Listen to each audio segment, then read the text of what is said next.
Estar tranquilos e sossegados, porque Ele é o nosso Deus e sabemos que Ele sempre irá cuidar de nós. Amém?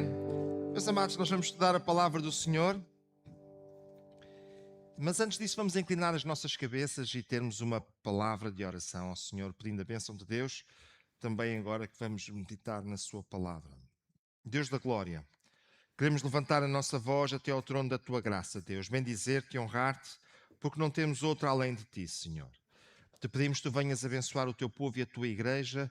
Abençoa-nos também agora no estudo da Tua palavra, para que ela possa encontrar guarida nos nossos corações.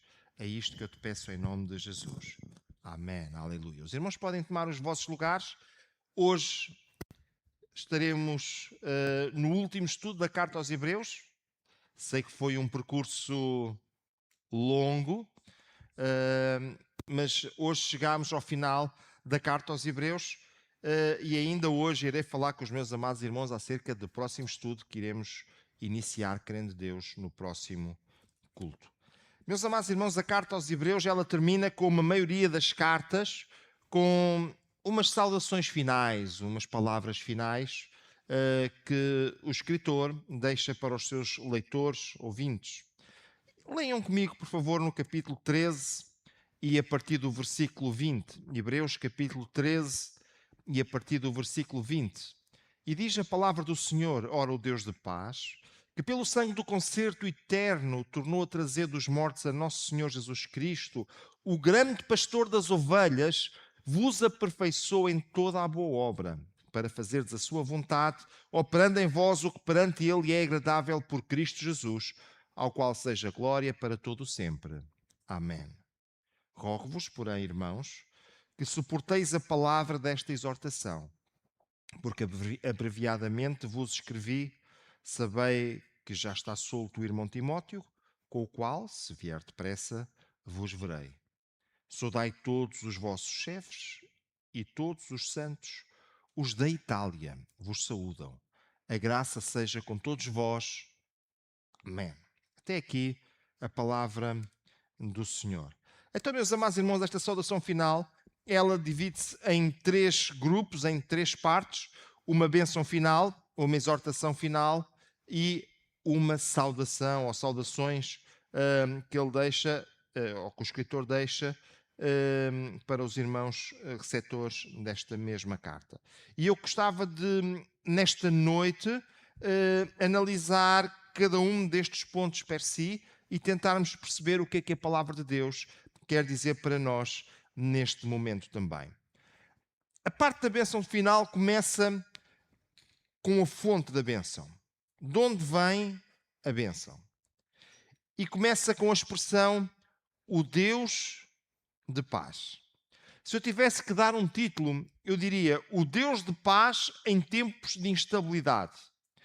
O escritor aos Hebreus estava escrevendo para gente que estava sofrendo perseguição, que estava passando por dificuldades, em tempo de instabilidade, em tempo de incerteza, em tempo onde a dureza da perseguição se fazia sentir. O Deus de paz era aquele que fazia diferença na vida daquelas pessoas. Na carta aos Romanos, nós encontramos que o apóstolo Paulo, ele diz: o Deus de paz seja com todos vós. E, meus amados irmãos, o nosso Deus, que é um Deus de paz, Ele quer estar com todos nós.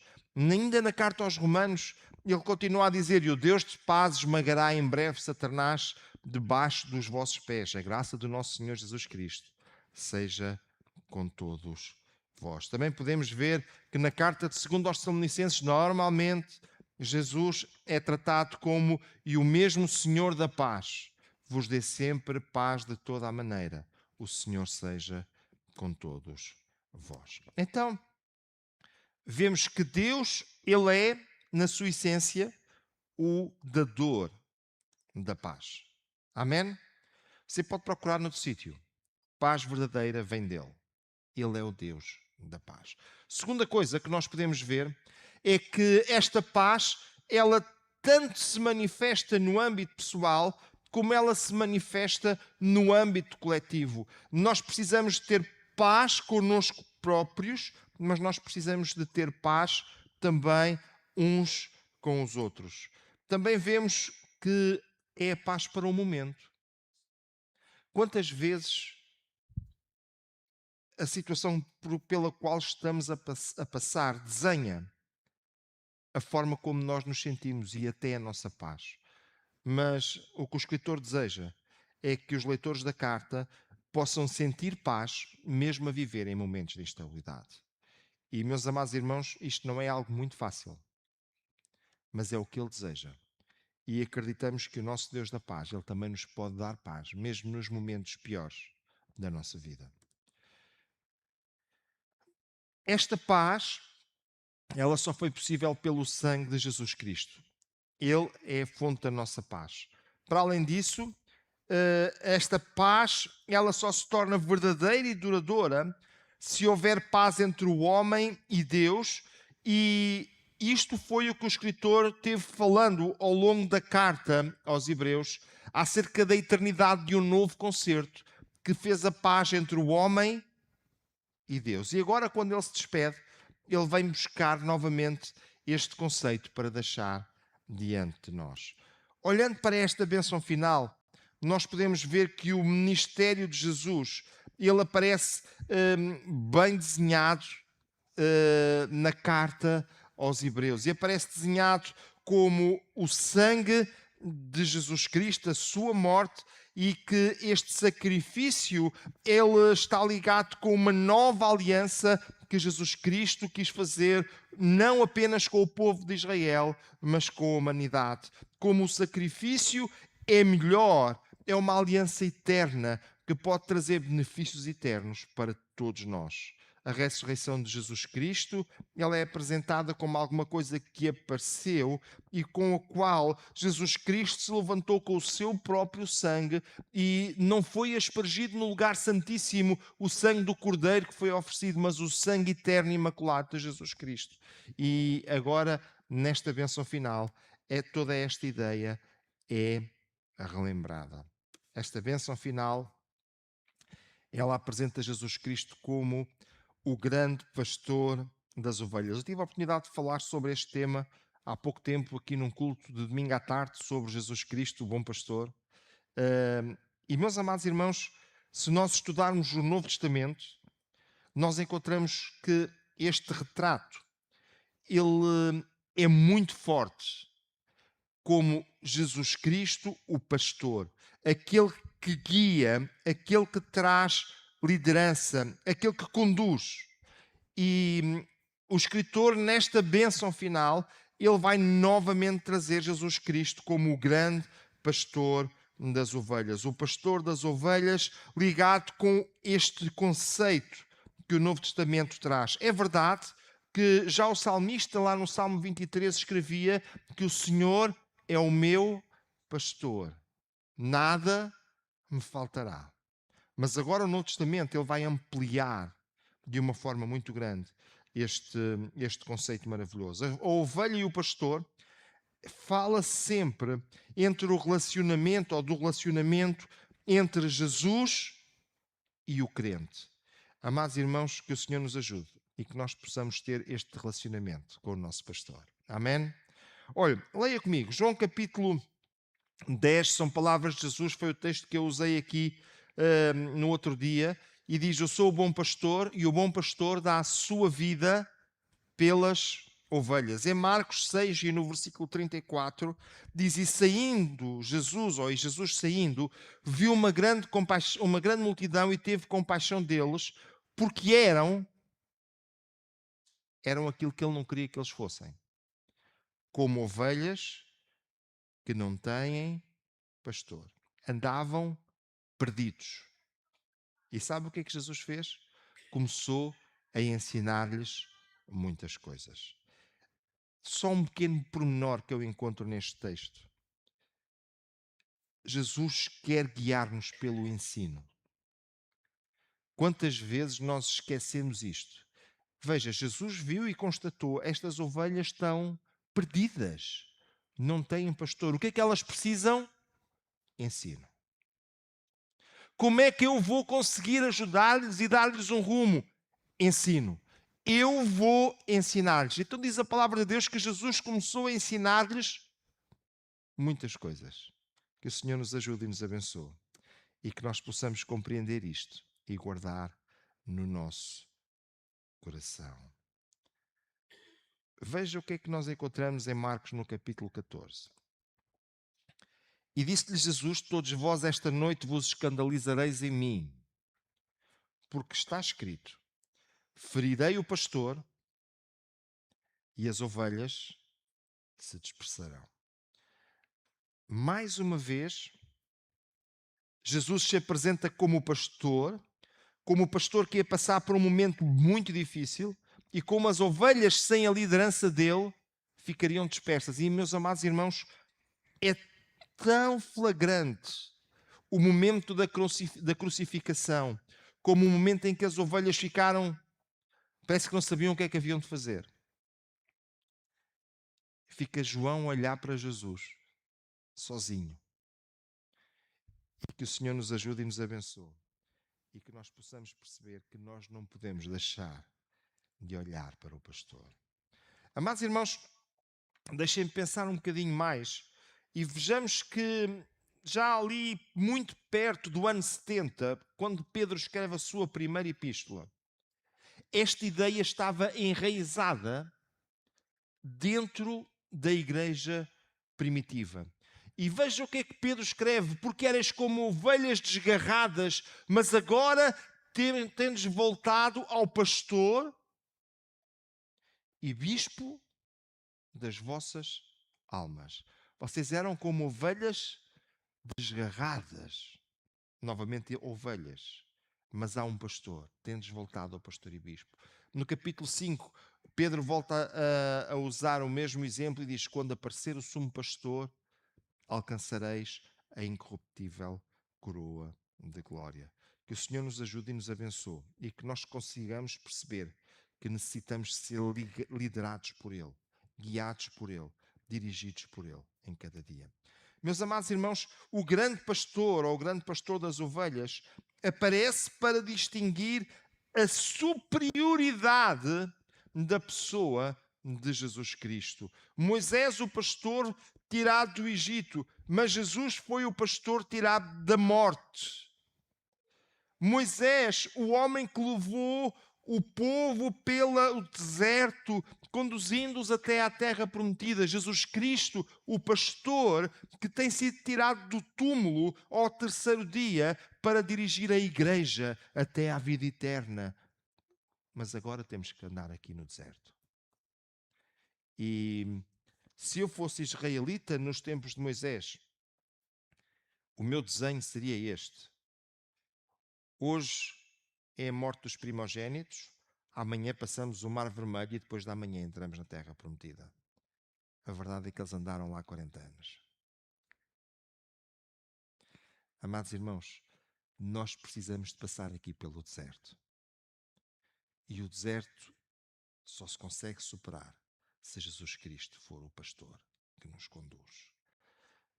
Permitam-me, ainda no contexto da bênção final, falar-vos para a necessidade de nos aperfeiçoarmos. Várias vezes o escritor, ao longo da carta, fala sobre isto. É um pedido do autor.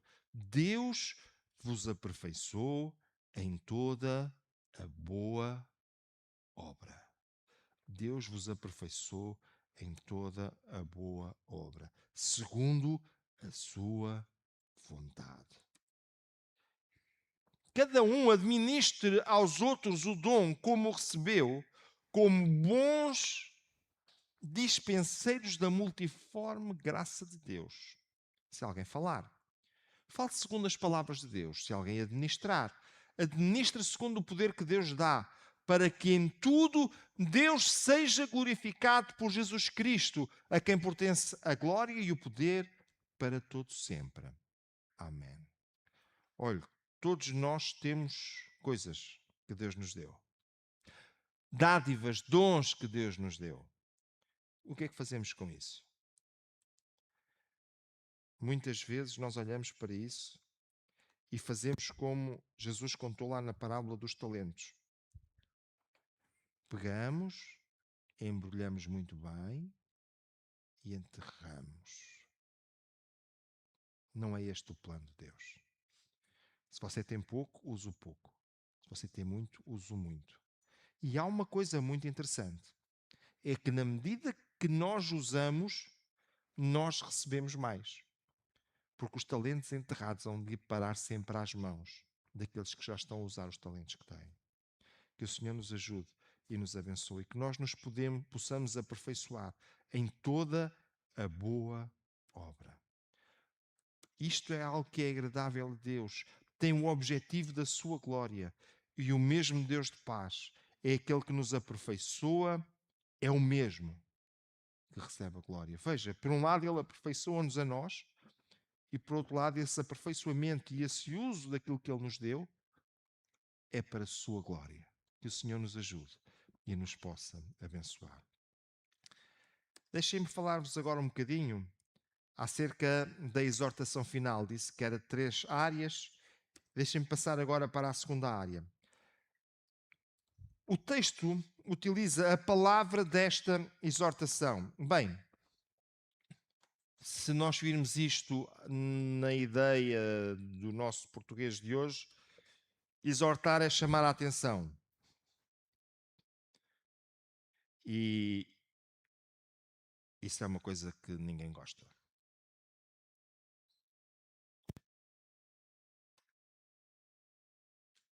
É interessante que o significado desta expressão no primeiro século, peço perdão, era uma designação idiomática para um discurso, um sermão, uma palestra que fosse edificante, que construísse alguma coisa. A palavra é paraclesis e ela traduz-se muitas vezes por consolação ou exortação. Veja que já nas sinagogas, já nos grupos judaicos, isto era utilizado, e nós encontramos isto lá no livro dos Atos dos Apóstolos, no capítulo 13. A gente já irá ler esse texto um pouquinho mais à frente, e o escritor da carta, ele apresenta esta exortação, mas na forma de um pedido gentil. Rogo-vos, peço-vos, porém, irmãos. Pode ser um pedido para que ouçam atentamente e repetidamente a sua leitura até ao fim. Que o Senhor nos ajude e nos abençoe. Mas olha, a carta aos Hebreus, ela tem ensino muito rico para todos nós. Como alguém dizia, muito denso, muito complexo, mas ao mesmo tempo muito rico. Vamos então agora ao texto de Atos que eu estava falando ainda há pouco, e este texto de Atos refere-se a uma situação no contexto judaico. E depois da lição da lei dos profetas, lhe mandaram dizer os principais da sinagoga: varões e irmãos, se tendes alguma palavra de consolação, a mesma palavra que é usada para exortação em Hebreus, se tendes alguma palavra de consolação para o povo, falai. Se vocês têm alguma coisa que possa edificar, que possa construir, vocês têm agora a vossa oportunidade. Então, meus amados irmãos, esta carta aos Hebreus, ela, no seu fecho, ela deixa-nos a ideia que estava no seu escritor. O que é que ele queria com esta carta? Queria que ela fosse de construção, de edificação, para um povo em sofrimento, para um povo perseguido, para um povo que estava passando por dificuldades. E olhando agora para as saudações. Bem, o fecho da carta é um fecho típico desta carta e de outras cartas da mesma altura e que nos aparecem na palavra de Deus. Temos a saudação do escritor e ele diz saudai, tinha o sentido idêntico a dai cumprimentos, e todos os santos destaca os líderes. Vemos que ele fala dos de Itália, podem ser aqueles que estão em Itália, pode ser também alguns de Itália que estavam com ele e que também mandariam cumprimentos para os destinatários desta carta. Esta é uma saudação comum, frequentemente introduzida como encerramento das várias cartas, e nós podemos ver, temos aqui alguns exemplos.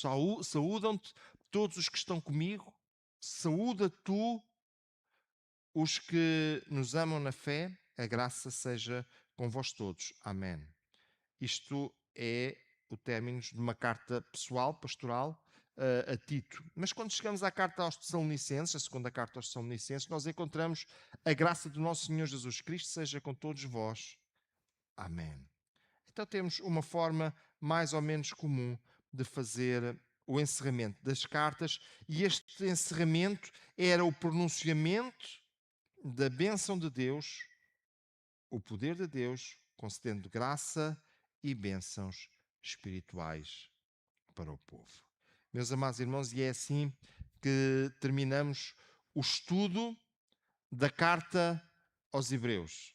Esta carta que é tão rica, esta carta que é tão profunda, esta carta que nos permite compreender tantas coisas, desde o Velho Testamento até à própria gênese e construção da Igreja, esta carta que nos ajuda, nos momentos de dificuldade e de crise, percebermos que precisamos permanecer em Cristo. Amém? Quando eu cheguei ao Instituto Bíblico, o professor de Pentateuco disse uma coisa: